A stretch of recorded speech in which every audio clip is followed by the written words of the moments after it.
Hey everybody, welcome to another episode of Real Fucking Talk, and I'm your host Chris Shang. And today we've got Erik Huberman, who's the founder and CEO of Hawke Media as well as Hawke Ventures. Has been in the digital media game for a long time. One of the few super successful founders that have started a digital agency and still killing it today. So thank you so much for joining us, man. Of Yeah, thank you for having me. course, man. So for people who don't know what Hawke Media is, Hawke Ventures, what do you describe? How do you describe it? Yeah, I mean, Hawke Media, we just got rated again the top marketing agency in the country. So the idea was to build something where we're the best at what we do in marketing across pretty much all channels, but really easy to work with. And so I would say, at this point, we're fully AI enabled. We've built our own AI system that is digesting about 8,000 companies' marketing, media, and revenue data in real time. So we can actually educate and train algorithms and AI against it and make really quick decisions on the marketing side and plug it into individual companies and know exactly where we need to attack. We're with the fund and our own balance sheet, as well as a lot of tech here. We're very tech enabled. We're integrated with, dozens and dozens of tech platforms because we found that creative now, it used to be that creative is where you win in marketing, but now it's very iterative and you can try a bunch of different stuff. And so we find that technology is really where you win. And so really leaned into the tech side. And then, we've got over 250 people. We've, worked with over 5,000 brands, have really built just a marketing powerhouse at this point. Yeah. Awesome. Very cool. I would love to kind of dive into your origin, like how you got to this place, right? I mean, I think you did some marketing, you did some sales before in some corporate, organizations, then ultimately moved into consulting. I'm sure you kind of outgrew what you're able to do on the consulting side, started the agency in the earlier days, and then, kind of grew that fairly quickly. But what was that experience like? I'm sure there's probably days that you look back to 15, 20 years ago, you're like, this is not what I would have imagined necessarily. Totally. Or maybe it was, but I don't know. But I would love to kind of get your thoughts, just kind of the origination of how did you end up in sales marketing? Because most people tend to just kind of fall into it somehow coincidentally, Yep. and they kind of carve out their own path in it. Yeah, no, I made fun of marketing majors in college. I never thought marketing was a thing. I was like, oh, you guys just draw pretty pictures in class. What are you actually doing? Just didn't really understand it. But went into real estate out of college. Right as Lehman Brothers collapsed, I was a commercial real estate agent, and that made $350 the first year out of college. Realized I had to focus on something else that was probably not going to be my calling, and I ended up starting an online music company, and it was basically business coaching for musicians, but realized pretty quickly with starting my own business, I had to figure out how to get customers. That seemed to be the hard piece that everyone was always trying to solve, is where's the next opportunity to get customers. And so I really focused on that, built that for 2 years, hired a CEO to take it over. And then started a t-shirt subscription company. Same thing. T-shirts are not hard to manufacture, acquire, but it's hard to get people to buy them. And so focused on marketing again and growth. And then I sold that company and then got recruited by Science, the incubator that had just launched Dollar Shave Club, and went there and helped them with their portfolio, including DSC, but then ended up launching an activewear brand with them called Ellie. And same thing. I was focusing on how do I get people to buy the activewear. And so by the time I got through with all that, I was 26 and had built and sold 2 e-com brands. And marketing had always been the thing that I was focused on because it was the biggest opportunity cost, the hardest part to really figure out. There wasn't just a playbook. Operational problems to me always seem like just use logic and solve it, and it's not that difficult. And so it takes work, but you can solve operational projects that way. But with marketing, you kind of just had to be creative and figure things out and think about your customer. And it wasn't as just rational of just, oh, you just do this. And so it was harder, which is why I always felt like I needed to focus on it. And that was really the start. I started consulting, as you mentioned, and then just found that 99% of agencies out there are terrible, and I couldn't find anyone to actually do the work I was advising companies to do. So I just built my own little team, and that was the kickoff for it. Awesome. Very cool. And you're not the first person to actually mention Lehman in terms of then going off and pivoting into a different career. Yeah. How that happened at least a handful of times. So it's super interesting how these macroeconomic impacts and can change the course of people's lives to a certain degree. Yep. But anyways, that being said, you mentioned that you went into the consulting, you got into the marketing, and you've gone through this, basically solving your initial pain points as you're dealing with trying to grow 3, consumer brands. And so, what do you feel like about the world of marketing that, you know, before you're making fun of, you're thinking of it's like these artsy, fartsy, maybe kind of like creative realm, but then Yeah. like obviously timing's a factor because then you're also seeing like that you at that time you're probably seeing like the real time like unfolding of the data and analytics that's behind marketing, empowering marketing, right? That Yeah. wasn't always the case, right? We're not talking because I think like when I think about it in college too, I thought it was like advertising. It was like, you know, it was like the Mad Men kind of thing, which is like creative, ego driven, and Yeah. there's no real measurement of like what's successful and not successful, right? So it's like, but you started in this space where you started to get all that information. You had access to that. So what about that, you know, that surprised you perhaps? And then also what started to tickle on specific, like think like things that you're uniquely curious about personally? Because I feel like that's the only way that kind of propels you to keep that level of, you know, consistency. Yeah. It's, I think with marketing, like again, it's more the art and the science. And I think where you end up with problems is when people are strong one way or the other versus a blend. Because if you're too much on the art side, it doesn't actually drive the business. Like I've sat in too many rooms with marketers that I'm like, you guys know your job is to sell the product or service your company's selling, right? Like it's like I get that you guys want to talk about the cultural discussions of the world and whatever, but like that has nothing to do with what you're doing. And like, we've seen that, even sadly to see with Nike, where they were doing a really good job of balancing it, where they had cultural conversations, but they were also like selling product, and then they stopped selling product. They just started having culture. And so having that balance and striking that balance is a difficult part. And you run into a lot of people that either they get into marketing because they're on the art side, or they get in because they're on the analytic and science side. But then you a lot of times end up cutting off your nose to spite your face, because when you just run by data and you never do anything from the gut or from emotion, or then you just never really build a brand. You just build a commodity. And that doesn't really scale to a level that most people would want. And what ends up happening with those companies, a lot of the e-commerce brands do that. You end up on this hamster wheel of customer acquisition that you never get past, because you never really build a true emotional connection with your audience, with your potential audience. And so striking that balance and investing in both and figuring out how you balance all of that is really, the sort of fun challenge. And also just having a gut for it. And I don't know where that comes from, but like just knowing like I have a product that serves this customer very well, and if I do these things, it's going to work on some level. And so regardless of what my Facebook dashboard says, which, little side note, I can't believe 3 years later we're still talking about the Facebook tracking system, because it's been broken for 3 years and still somehow that's not common knowledge. And so, but people still look at it to try to debate how they're doing as a business, and it's ridiculous. Yeah, no, I agree. Interesting. When kind of just going back to the consulting days and then going and then evolving from that, like, um, when did it feel like you had kind of like struck on this momentum of like, okay, shit, this is something that I need to evolve and I need to evolve quickly because there's a large market for this.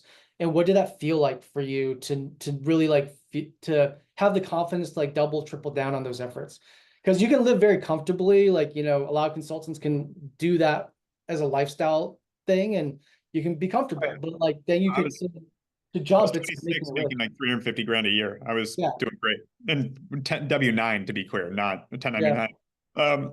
And no, that was fun, but no, I just that's I think more of a personal thing, in the sense of like, and so I'm not saying I'm the only one that has this, but it comes more from I'm just always wanting to reach the next level. Currently, right now, like I laugh because our company is a perpetual shit show from a, ownership perspective. Like it's always crazy, because there's no point that I'm like, yeah, let's just chill. Like, let's just run this business. Like, nope, we got to figure out the next thing. That's why we have a fund and a software company and all these things, and why we've acquired 20 businesses. Like the moment things are, at all stable and allow me to go grow, I go grow. And that's how we got here so fast, and how we continue to grow, because it is just as easy to just say, you know what, let's just pause, make some money, hang out. Like that's not why I'm here. And so, in those periods where we have to pause because frankly we get over our skis, or we have to, fix things up a little bit, are probably the worst periods of me running a business, which we make the most money during that period. But it's like, for me, I like growing and building and, getting to the next level. That's what drives me. And so I think that's where the push comes from. interesting. You know, I think when you say the push, right, I think there's like two variables in that. One is like obviously the personality trait that you have, that's driving you. But then secondarily, I think also just within like the digital marketing landscape, it changes so fast. You know, back in the day, you would see companies live and die by algorithms, right? Like if Yep. Facebook changed something and you see e-commerce brands that's like acquiring customers, you know, at $10 a customer, all of a sudden it jumps to like $100 a customer, and then they're shit out of luck. Yep. So I get why. I get like the push also comes from that environment, but then combined to your personality, it's almost like I have to stay on top of these things, because if I get complacent, we're gonna be one step behind. I don't know if you think of it like that at all, or even like from a height. Yeah, from like I'd say in a minor way, like the reason I think that way is because so I agree with that statement. I guess it's never really been like a an anxious thing yeah, because we've naturally always been ahead of it. yeah, Like we like pushing, we like jumping into new technology, we invest, like we do so much that naturally pushes us to be ahead of everyone else that it hasn't really been that big of an issue. yeah, fair enough. What do you think it is about you personally that has that DNA or trait to keep going, even in times when it's like most people would just be like, hey, and I know maybe that's just a kind of like a catch 22 of the founder dilemma, but like, I don't know if you have anything that you've ever thought about, just more of like personally or philosophically about like, and I know, and I just kind of like through your LinkedIn, I know you mentioned about like your dad's loss and that kind of experience, and then you know becoming a father and things like that. These are like pivotal moments that I've had conversations with other people where it does change their perspectives professionally, whether they're cognizant of it at that moment or not. But like there are times where 5, 10 years, 15, 20 years later, where they'll be like, yeah, that was something that kind of spurred that time period. Yeah, I think like what pushes me trying to think of it. I think there's something innate in me that just I want to experience everything life has to offer personally and professionally. And so like I'm just always looking for like what's the next cool thing I can do, the next cool hobby I can try, the next cool vacation or trip I can plan, the next cool part of the world I can see, the next thing I can do in business that opens something new up for me. And like that's been me for a long time. So I don't know, and I don't know where that came from. And then the ambition side, you know, I so I grew up, my dad became very successful as I grew up. And so instead of being sort of the spoiled rich kid, which my dad was very concerned that I would become, so it was kind of swung the other way where he's like, would remind me at 8 years old that I get fucking nothing and I better get to work because the dog gets all the money, that kind of thing. I think it put a chip on my shoulder and like a win for someone that doesn't come from anything versus me is different. And I think that's how it manifested. It can manifest as complacency because you're comfortable. But for me, it was like, well, if I don't build, you know, a huge business, I'm wasting my fucking time. So I've got to push because if not, like I might as well just be complacent and chill. Like there's no reason for me to go build $1 million company. That's ridiculous. Why would I do that? I should just try to join the family business or do something else. And so I think that is a little bit of it, but it also, I think, more comes from the former that I said, where it's like, I just want to try everything, do everything. And that's really what pushes it. Interesting. I love that. I mean, because yeah, our time here is finite, and I don't think anybody ever just looks back and be like, I wish I couldn't have done more. You know what I mean? Yeah. Very cool. Uh, Talk me through. I mean, you know, with the agency, you've walked through different cycles, right? In terms of like what's been hot, what's been not, things that had a lot of steam, didn't end up getting anywhere, things Mhm. that you know maybe came out of nowhere. What's been some of the maybe like the different pivotal moments in building the company that you're like, you know, may or may not have anticipated that you ended up leaning into, that ended up being like maybe helping directionally change the company? For example, like going off and doing the venture fund, or like, you know, making acquisitions. Like, Yep. were there ever like situations where you're like, again, like, was it as planned as it seemed, or was it like these are opportunities that just came up? And what was the feeling like if they were the things that came up, that this is something I need to do? Yeah, it was never well planned. Yeah, it was never planned, like you just said. And I I don't like, I think that's kind of the fallacy of business that it's like, oh, that was the pivotal moment, like this one thing. It's incremental, constant pruning, changing, trying. I think it's when people get these, like the good example of this right now that's in front of us is Facebook changing its name to Meta and going all in on metaverse. And then the Yeah. metaverse becoming something no one gives a shit about. Like they're figuring it out and saving themselves. But like I've coached my team on this a lot. Like the idea of going all in on anything or ripping the band-aid or, it's like I haven't seen that actually manifest. It's a very emotional thing to do. Like that's it. We're fully committing. Like it's the same thing when people say, "Oh, I've got to quit my day job and just go all in on my passion or my business." It's like, no, you don't. You just have to work harder. Like it's that incremental push and that incremental change that I think actually creates success, not these, just about faces like we're just going this way. Like these, people call it pivots, and I think that's a misnomer. It's like you tweaks is Yeah, really what you need to do, and it's all these tweaks over time. The venture fund has been very complementary to what we do, and has probably created a lot of opportunity. Is that the reason we're successful in a certain period? No. yeah, Same thing with M&A. It's been a great way to grow. We've had a lot of success because of that. Is that the reason we're successful? No. yeah, But it's every step matters kind of thing. yeah. So it's like it is more of like the opportunities presented themselves. We should try this out, and then it started stacking a little bit of momentum over and Yep. over, and became a part of then the core business. And Um, you got to learn quickly. Like that's the part too. You got to be able to like try something. Oh, that worked. That didn't. Moving on. That kind of thing. were there any ones that didn't end up panning out that you had more confidence in at some point in time? Constantly. I mean, that's the thing. You should be making tons of decisions a day and failing on a bunch of them. Like, what would be a good example? I mean, being remote, honestly, we're That's slowly working people back into the office. Like, I thought because of what I realized was everybody would, sorry, I've got a little food stuck in the back of my throat. Because everybody was in office for years, when we went remote, we had such a shorthand. It worked very well.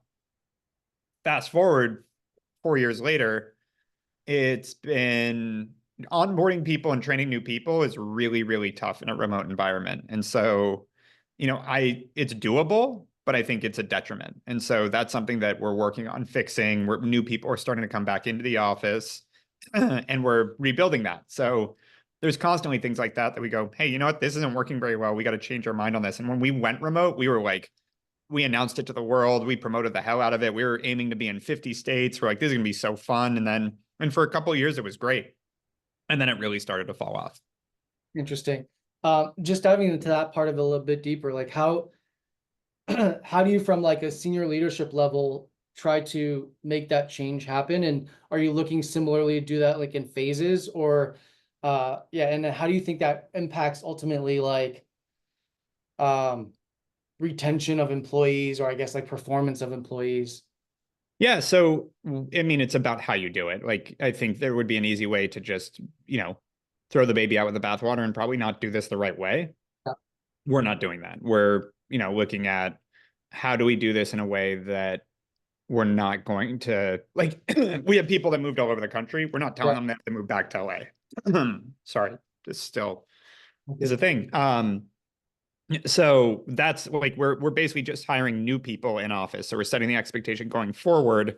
This is how it's going to be. And then with people that were already at the company, we're kind of saying, let's I don't want to say let's hold off, but like let's the people that are around the office already start coming in, and we're just encouraging it and slowly figuring out how this is going to look. It's not going to be a rip the band-aid, everyone's back Yeah. in thing. And there's Not like probably not no like an period. Amazon January 1st.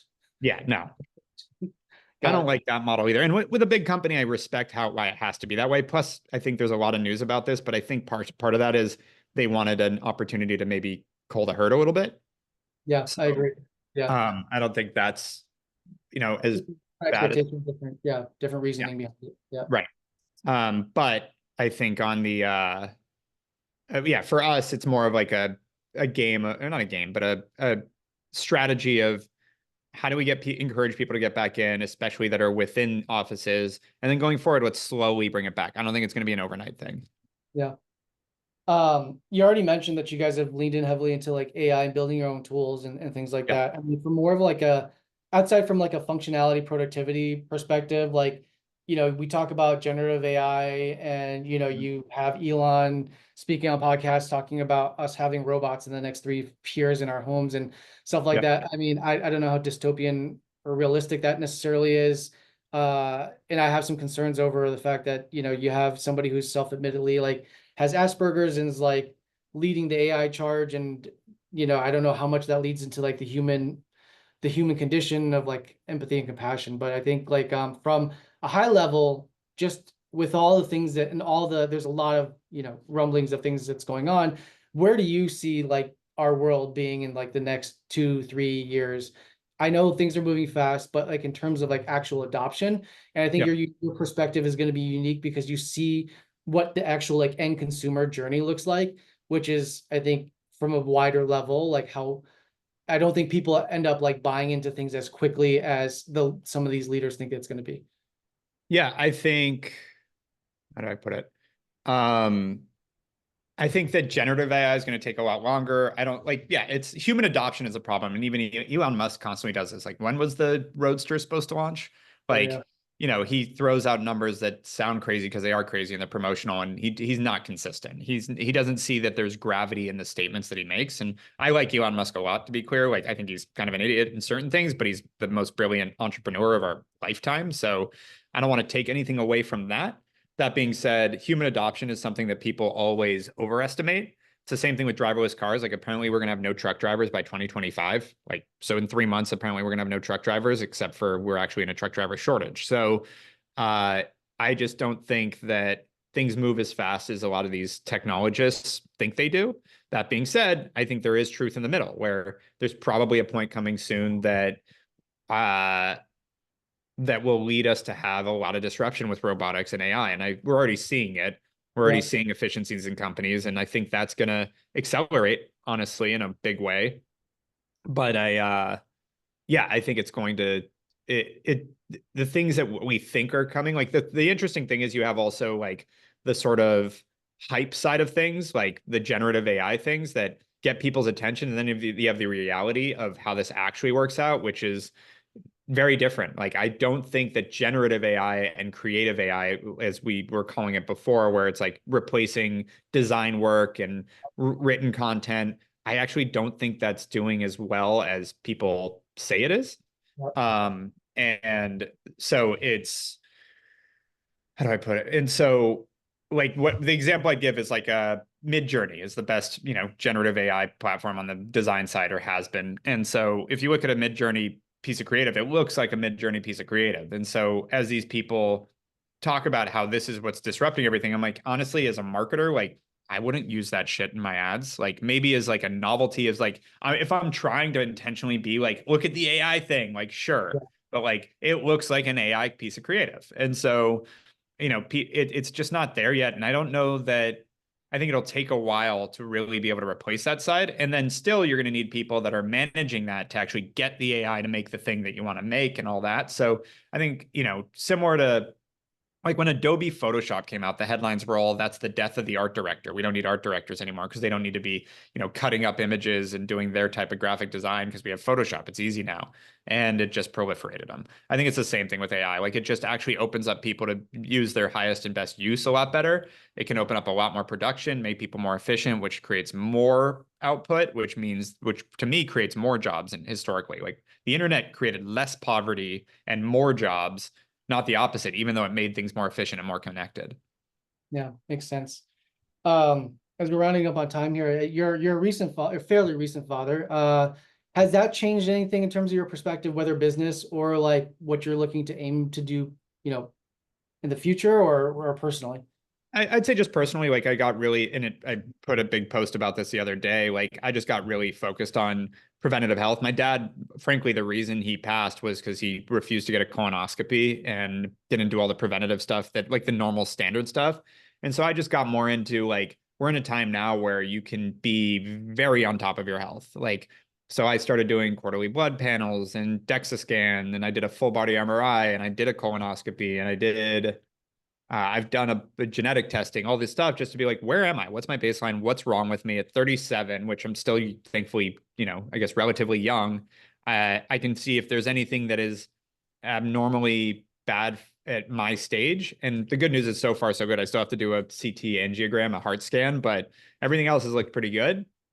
And just be someone that's on top of it. And then I also, like, I cut sugar, alcohol, caffeine. I just like, I realized there was actually a story my dad told me. He had a friend, because my dad was also a big partier. And so he was like, back when he was in his 20s, he would be partying with this guy in his 50s, and these guys like, and my dad would joke with him like, you're gonna kill yourself. You're too old for this stuff. He's like, whatever, those later years don't matter anyways. And then he ran into the guy the guy made it to like 90, but he was in a wheelchair, all screwed up and bad health. And he's like, still feel the same way. He's like, no, I really savor every day I'm still here. There's like very few people. I think people can come to terms with their mortality on their deathbed because you kind of have Yeah. to, the acceptance Yeah. piece. But before that, there are very few people, even at 100, that are just like, okay, I'm ready to die. Like that's, and so knowing that, it's like, why wouldn't I want to, take the time now? This is actually not to get too philosophical. I know we're running on time, but it's similar to like what I see a lot of Gen Z talking about with saving right now, where like I was taught, you kind of rob yourself of certain experiences at a young age so you can live your life really well in your, sort of midlife, and later in life, you have some money put away. And what I see now is that somehow that education went out the window, and now a lot of people are going into debt so that they can go to Europe in their 20s, and going into debt because they're like, I'll never afford a house anyways, and I'll never get this. And it's like the idea of saving and building for the future kind of went away.